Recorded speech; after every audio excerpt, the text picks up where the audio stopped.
one man's story of a world lost.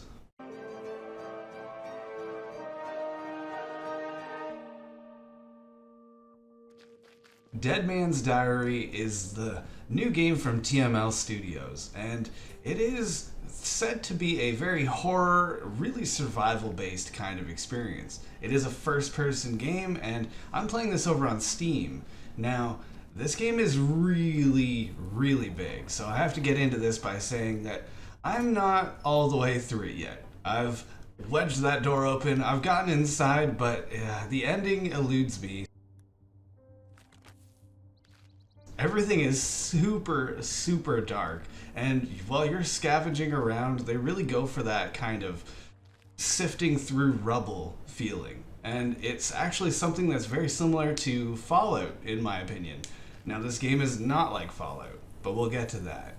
How it is like Fallout is that there's been some sort of a nuclear catastrophe. There was some sort of a world war. Humanity was forced underground into these bunkers, very much like Fallout, and 15 years later, you come out and try and explore the world again.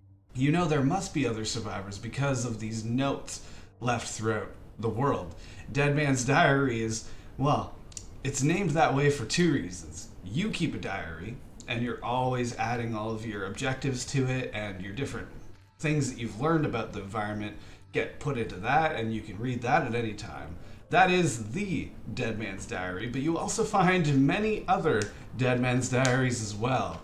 Things that are usually pretty helpful. Sometimes it'll just be a note on a car that says, "Oh no, I'm running out of stuff," or why is there always a scratching noise? And people starting to kind of lose their mind amongst the scavenging folk. There's sometimes these notes that'll be much more helpful. They complicate the survivability just a little bit further, and that's actually one of the points where I get really frustrated with. There is a Geiger counter that you need to find so that you can scan the different food items and water that's around to make sure that it's safe to consume. That seems pretty sensical. Now, what's not sensical is that it does not show you where that Geiger counter is. You have to find it, just like you have to find everything else in the world.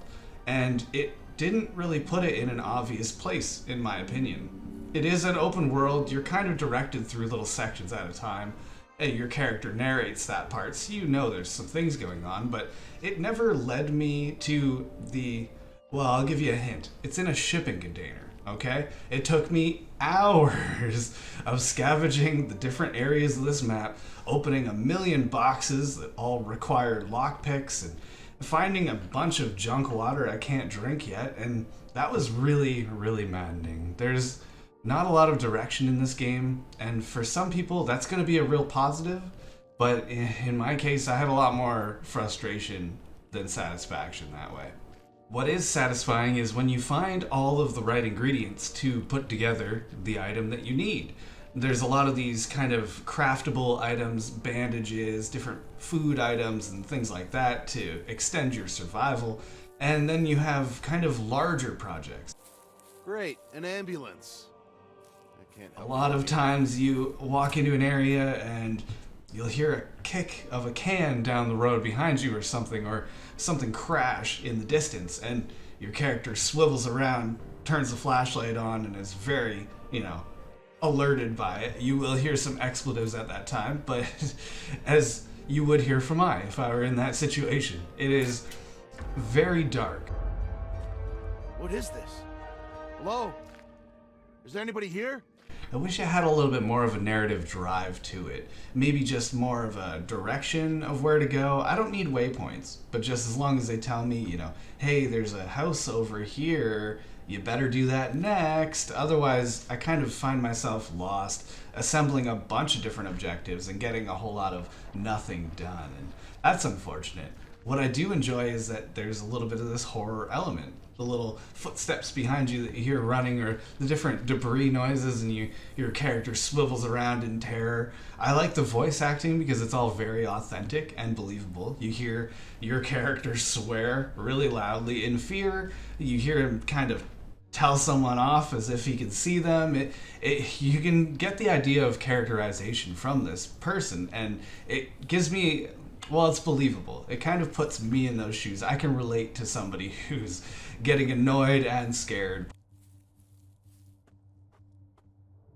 I think this one is definitely something you should check out if you are inclined to a kind of spooky, surreal, science fiction survival story.